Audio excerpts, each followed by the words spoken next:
সৰকাৰি চাকৰিয়ালৰ chief secretary অলপ আগতে কৈ গৈছে ইম্পেশেন্ট অৰ্থাৎ অধৈৰ্য আৰু সৰকাৰি চাকৰিয়াল দুটা বিপৰীতমুখী ব্যবস্থা।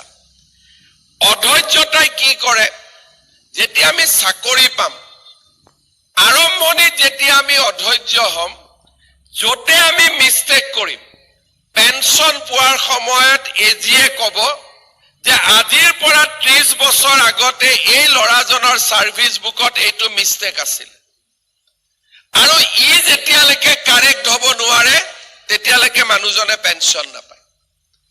25 বছৰ গভৰ্ণমেণ্টত থাকি মই এনেকুৱা বহুত ব্যক্তিক লগ পালো চাকৰিৰ আৰম্ভণিতে কৰা অধৈৰ্য ব্যৱস্থাৰ কাৰণে পৰৱৰ্তী সময়ত যেতিয়া আটাইতকৈ জীৱনত পেনশন কেটাৰ প্ৰয়োজনীয়, পেনশন নহলে আমি চলিব নোৱাৰো, সেই সময়ত মানুহজনে অফিসে অফিসে ঘূৰি ফুৰিবলগীয়া হয়। কাৰণ আমাৰ ব্যৱস্থা এনেকুৱা যে আমাৰ ইয়াতে ৰেকৰ্ডে কথা কয়, মানুহৰ আবেগ অনুভূতিয়ে কথা নকয়। আজি আমি এডিআৰিত নিযুক্তি ললো, এই নিযুক্তি পোৱাৰ পিছত ৰিজাল্ট দিয়াৰ পিছত যিটো প্ৰক্ৰিয়া, সেই প্ৰক্ৰিয়াটো হল আটাইতকৈ বেছি জটিল।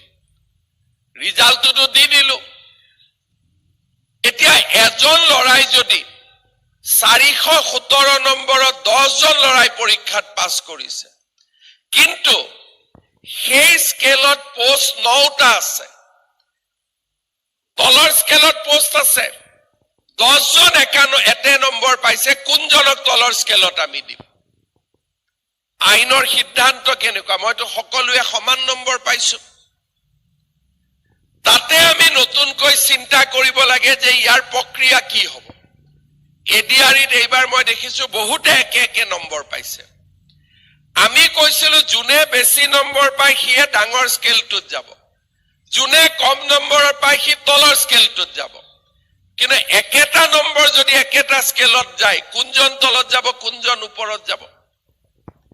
তাৰ পিছত 500 এপইন্টিং অথৰিটি, আমি পৰীক্ষা পাতিব পাৰো, নিযুক্তি দিব নোৱাৰো।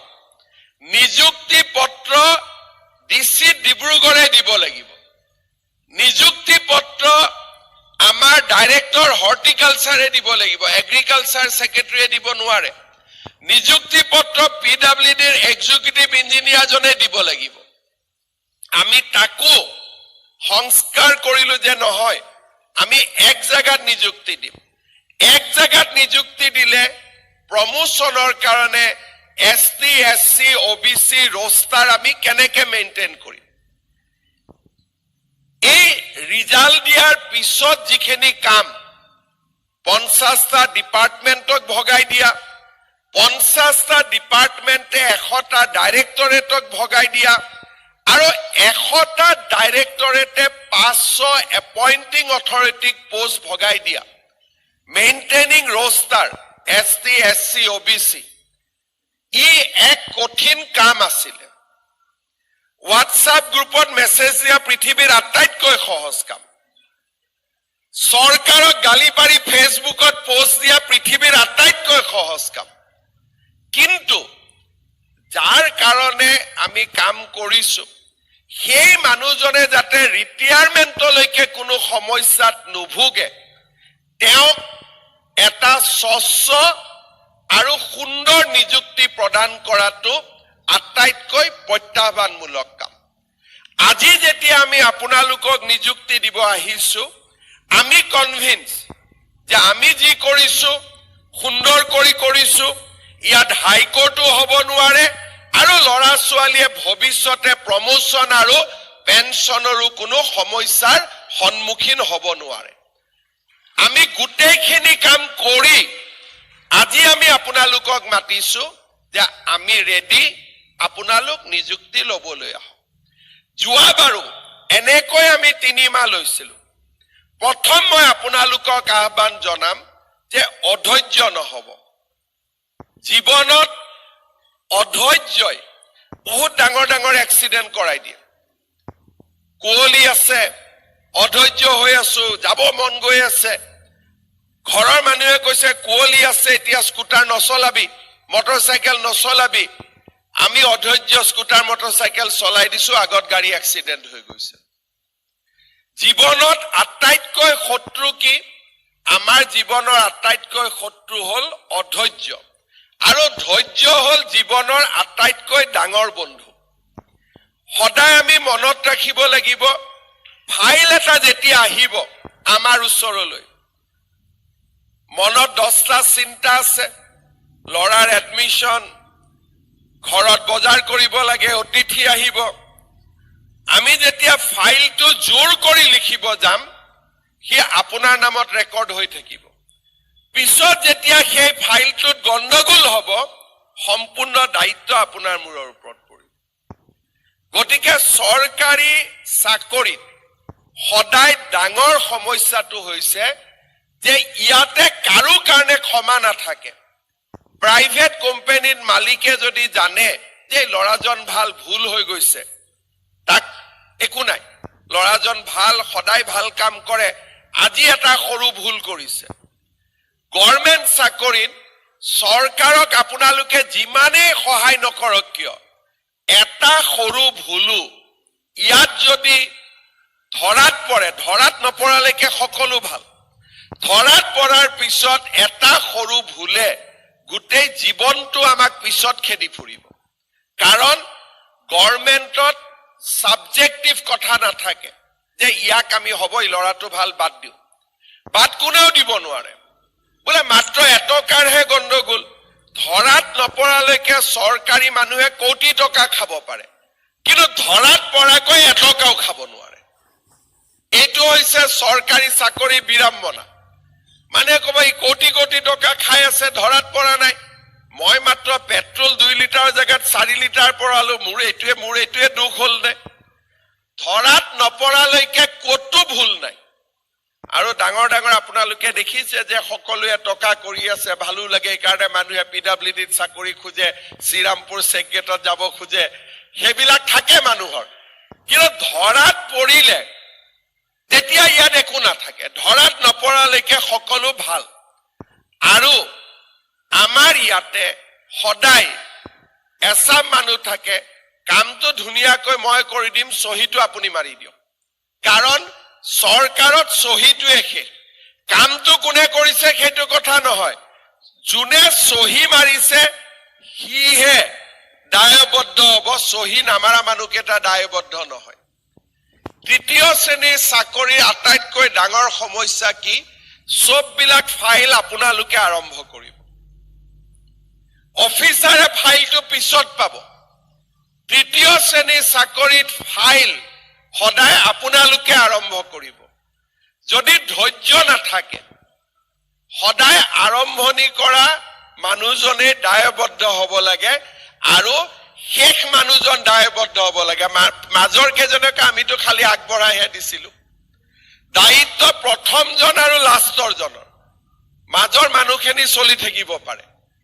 সেইকাৰণে মই সকলোকে আহ্বান জনাম যে আজি যিহেতু আমি জীৱনৰ এটা নতুন পথত সোমাইছো, ধৈৰ্য আৰু অসীম ধৈৰ্য। মই প্ৰাইভেট চাকৰি এৰি দিলো, গতিকে লগে লগে চৰকাৰী চাকৰিটো লাগে, মামা নহলে আমি কেনেকে চলিম, এই চিষ্টেমবিলাক ইয়াত নচলে। যি আছিলো কালিলৈকে আমি এৰি দিলো।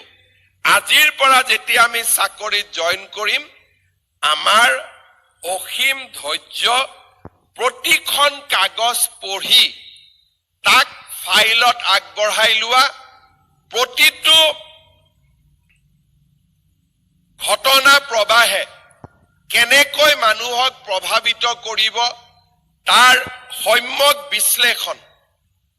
এই ধৰণে আমি অহা 30টা বছৰ নিজক আগুৱাই লৈ যাব লাগিব। মই 2-3টা কথা কম। এডিআৰই পৰীক্ষাৰ পিছত আমি এটা কথা বিভিন্ন টিভিত ল'ৰা ছোৱালীৰ ইণ্টাৰভিউ, গাৰ্জেনসকলৰ ইণ্টাৰভিউ, এটা কথা আমি বুজি উঠিছিলো যে যদি চৰকাৰে স্বচ্ছতাৰে পৰীক্ষা নাপাতিলেহেঁতেন আজি হয়তো চাকৰি ল'বলৈ অহা 80% যুৱক যুৱতীয়ে চৰকাৰত চাকৰি নাপালেহেঁতেন। কাৰণ অসম চৰকাৰত চাকৰি ল'বলৈ এটা নিয়মত পৰিণত হৈছিল যে 10-15 লাখ টকা আমি দিব লাগিব। মই যিবিলাক মানুহৰ ইণ্টাৰভিউ টিভিত দেখিছিলোঁ তেওঁলোকে 10-15 লাখ টকা দিব পৰা অৱস্থাত ডেফিনেটলি নাছিলে। দ্বিতীয়তে কোনোবাই পৰীক্ষাত বহিব খুজিলেও 500 জাগাত গৈ পৰীক্ষাত বহাৰ মানসিক প্ৰস্তুতিও আমাৰ নাছিলে। আৰু বহুত সময়ত এবাৰ দুবাৰ পৰীক্ষা দিয়াৰ পিছত আমি হতাশ হৈ বিভিন্ন প্ৰাইভেট কাম কাজত আমি সোমাই গলোহেঁতেন। এইটো জেনেৰেশ্যনে আমি কেতিয়াও চাকৰি নাপালোহেঁতেন। এই যে 1.5 লাখ ল'ৰা এইবাৰ চাকৰি পাইছে, ছোৱালীয়ে চাকৰি পাইছে, সাধাৰণতে অসমৰ একাংশ মিডিয়া আছে, মোক বহুতে বেয়া পায়, চেষ্টাও কৰিছে যে ক'ৰবাত আমাৰ ৰিলেটিভ আছে নেকি, ক'ৰবাত মন্ত্ৰী বিধায়কৰ ৰিলেটিভ আছে নেকি, ক'ৰবাত কুৱেশ্যন পেপাৰ লিক হৈছে নেকি, ক'ৰবাত কিমান পৰীক্ষাৰ আগত হাজাৰটা প্ৰশ্ন, কিন্তু এটাও ভুল উলিয়াব নোৱাৰাৰ কাৰণে আজি আমি ইয়াত আহি সমবেত হৈছো। পৰীক্ষাৰ প্ৰশ্ন কাকতখন লিক কৰোৱাৰ পৰা সিকিউৰিটিয়ে চেক কৰোতে মোক ভালকৈ চেক কৰিলে নে বেয়াকৈ চেক কৰিলে তাৰ বিতৰ্কৰ পৰা এছাম লোকৰ প্ৰচেষ্টাই আছিলে যে যেনে তেনে নিযুক্তি হ'ব নালাগে। আৰু হয়তো বেলেগ যদি হ'লহেঁতেন তেওঁলোকৰ ওচৰত আত্মসমৰ্পণ কৰিও দিলেহেঁতেন যে হ'ব আৰু ইমান কৰিব নালাগে, আপুনিও 2টা পোষ্ট লওক, ময়ো 2টা পোষ্ট লওঁ, দি দিওঁ। কিন্তু আমি অসমৰ ভৱিষ্যতৰ কাৰণে আমি সিদ্ধান্ত লৈছিলো যে আমি মেৰিটত কম্প্ৰমাইজ নকৰো, এটা টকাও কাকো আমি ঘোষ খাব নিদিওঁ। আৰু আজি তাৰ কাৰণে আমি ইয়াত আহি উপস্থিত হ'ব পাৰিছো। এতিয়া আমাৰ দায়িত্ব কি? আমি উই আৰ প্ৰডাক্ট অফ ট্ৰান্সপাৰেন্সি।